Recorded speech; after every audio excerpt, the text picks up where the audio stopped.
Happy Monday morning po sa inyong lahat mga kapatid. Kumusta po ang ating mga pagpapahinga? At ganun din ating binabati ang ating mga kapatid, mga kaibigan na nasa ibang bansa na kasama natin sa ating online morning devotion.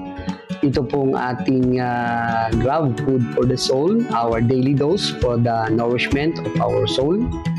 Ipinagpapatuloy po natin ang mga aral at salita ng Panginoon Diyos sa ating IDJ Level 1, kung saan sa umagang ito ay ating tatalakayin ito pong pamagat na Tara na, Sumampalataya Part 1. Ng ating mga batayan talata ay ating pong mababasa dito sa dalawang aklat sa banal na kasulatan. Sa una po ay sa Galacia, Kabanatang 5, talatang 1, at ang isa po ay sa Epeso, Kabanatang 4, talatang 12 hanggang 13.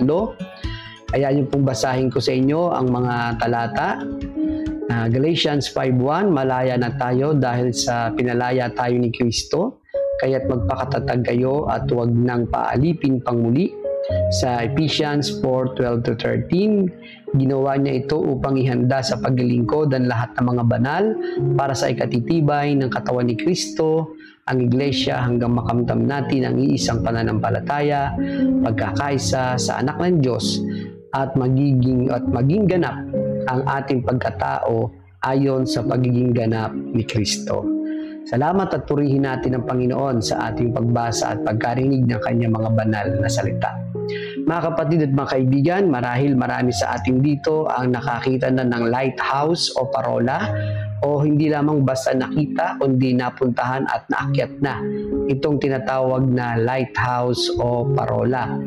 Ito ay isang structure na nagbibigay ng gabay sa mga sasakyang pandagat.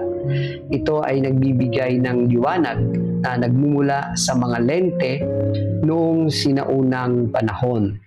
At maging sa apoy, ito ay nagbibigay ng babala sa mga sasakyang pandagat kung may makakasalubong silang ibang sasakyan o anumang bagay na mababangga nila sa karagatan.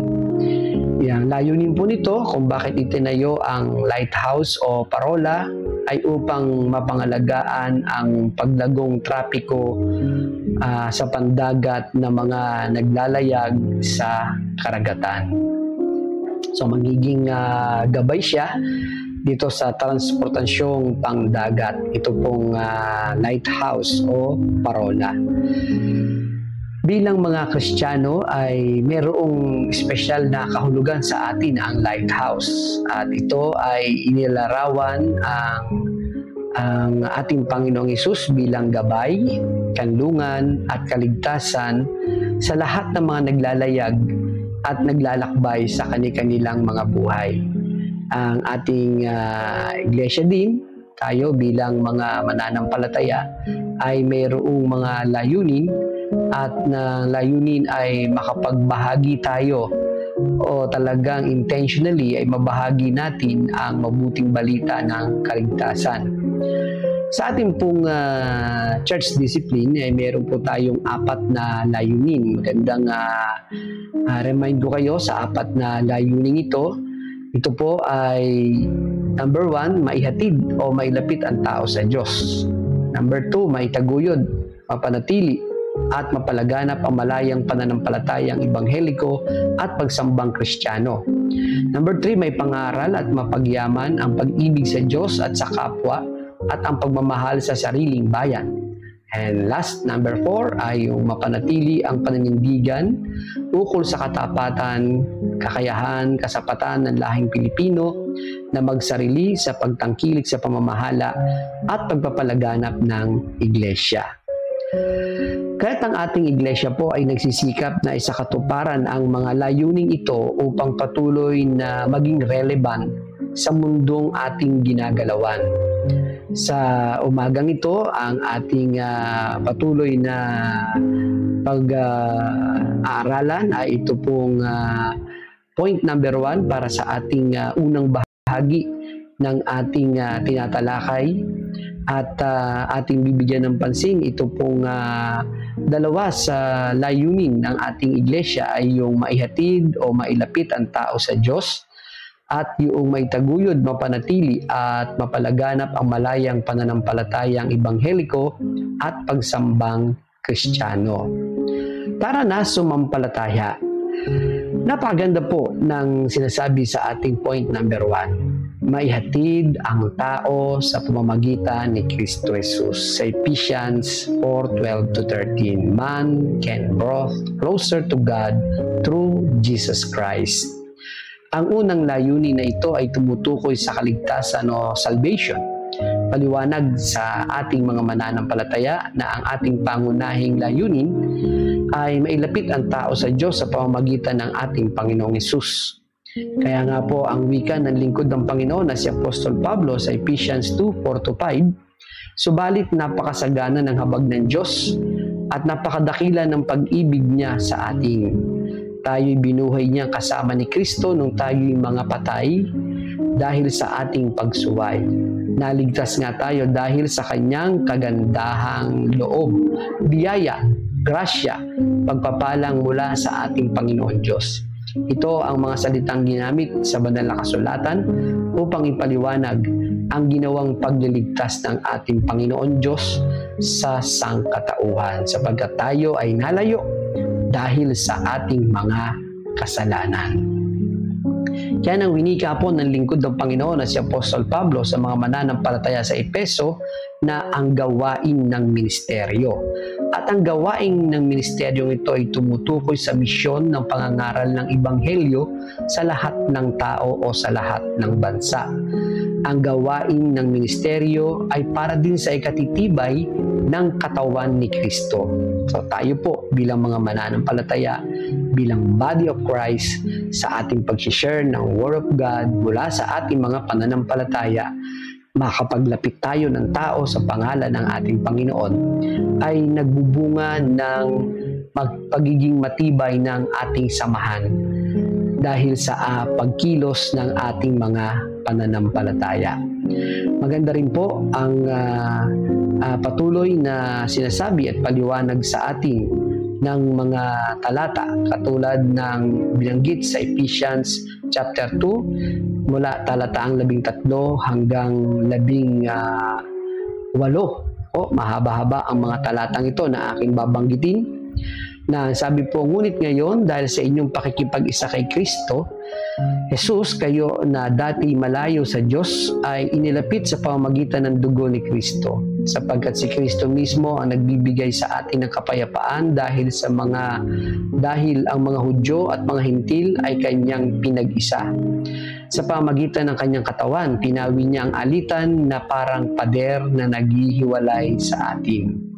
Pinawalang bisa niya ang kautosang pawang mga utos at alituntunin upang ang mga Hudyo at mga Hintil ay maging isang bayan na lamang. At sa ganito'y maghari ang kapayapaan. Sa pamamagitan ng kanyang kamatayan sa krus, winasak niya ang anumang alitan. Pinagkasundo sila ng Panginoon Diyos at pinagbuklod sa iisang katawan. Naparito nga ang ating Panginoong Hesus at pinangaral niya sa lahat ang magandang balita ng kapayapaan sa inyong mga Hintil at sa inyong mga Hudyo. Sa verse 18, dahil kay Kristo tayo'y kapwa nakalalapit sa presensya ng Ama sa pamamagitan ng Espiritu ng Panginoon. Sa ganitong diwa, mga kapatid, tayo mga mananampalataya ay nagsasalo-salo sa ating pagkakakilala kay Kristo tungo sa pagkakaisa bilang mga mananampalataya o yung unity of faith. Ito'y kailangan maabot ng bawat samahan ng mananampalataya at pananampalataya, sapagkat ito ay isang positibong impluwensya sa ating lipunan, lalo na sa ating ginagalawan. Ang malagong pananampalataya ay magsisilbing panghalina sa sanlibutan, katulad po ng lighthouse na magiging tanglaw at gabay sa mga tao upang mailapit sila sa Panginoon Diyos sa pamamagitan ng ating Panginoong Hesus. Tara na sumampalataya. Tinatawag tayo ng Panginoon Diyos sa iisang katawan upang sama-samang sumampalataya sa Kanya. Ang unang layunin natin bilang isang iglesia, bilang mga mananampalataya, ay mailapit ang tao sa Diyos. Kinakailangan makarating tayo sa pagkakaisa ng pananampalataya o unity of faith upang ating maisakatuparan ang layuning ito. At sa ganung diwa ay patuloy nating mabigyan ng karangalan at kaluwalhatian ng Panginoon, at ganun din ating papagyaman at lumago ang ating mga pananampalataya, ang ating mga kilos, ang ating kapahayagan ng pagsampalataya sa lahat ng iniuutos at pangako ng Panginoon sa atin. Kapatid, tara na, sama-sama nating pag-ibayuhin ang ating mga pananampalataya. Tayo po ay manalangin. Panginoon, salamat po sa umagang ito, at kami ay humihingi sa iyo ng mayamang gabay at iyong pagkalinga, biyaya, sapagkat ikaw ang aming matibay na kanlungan na siyang nagbibigay sa amin ng kalakasan, maging sa pagpasok sa trabaho, maging sa pagpasok sa paaralan, at sa mga kapatid na nananalig, sumasampalataya na ang kagalingan ay iyo pong ipagkakaloob. Salamat po, Panginoon. Patuloy po kaming pagpalain sa buong araw na ito sa pangalan ni Jesus. Amen. Papuri at pasasalamat sa ating Panginoon, mga kapatid. Salamat po muli sa inyong pagsama sa akin sa ating pagbubulay-bulay ng salita ng Diyos. Mapalad tayo sapagkat sa buong araw na ito ay napasimulan natin ito mula sa kanyang mga salita. A friendly reminder, be Christ-like in your workplace today. Mayo tayo at maglingkod.